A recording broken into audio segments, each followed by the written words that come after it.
الحمدللہ والصلاة والسلام علی رسول اللہ۔ گناہوں کو مٹانے والے اعمال میں سے ایک عمل عمرہ بھی ہے۔ صحیح بخاری میں ہے کہ رسول اللہ صلی اللہ علیہ وسلم نے فرمایا العمرۃ الی العمرۃ کفارۃ لما بینہما، ایک عمرے کے بعد دوسرا عمرہ درمیان میں کیے گئے سارے گناہوں کا کفارہ بن جاتا ہے۔ کیا مطلب کہ ایک مسلمان ایک عمرہ کرتا ہے اور اس کے بعد پھر دوسرا عمرہ کرتا ہے تو دونوں عمروں کے درمیان میں جتنے اس سے گناہ سرزد ہو جاتے ہیں اللہ تعالیٰ دوسرا عمرہ کرنے کے ساتھ درمیان والے سارے گناہ معاف فرما دیتا ہے۔ اور ترمذی شریف کی ایک حدیث میں نبی کریم صلی اللہ علیہ وسلم نے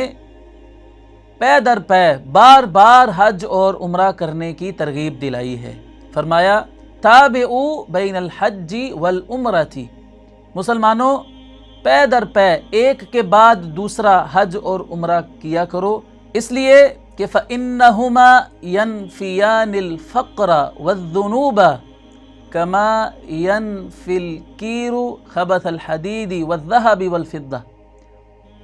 کہ یہ حج اور عمرہ بار بار کرنا یہ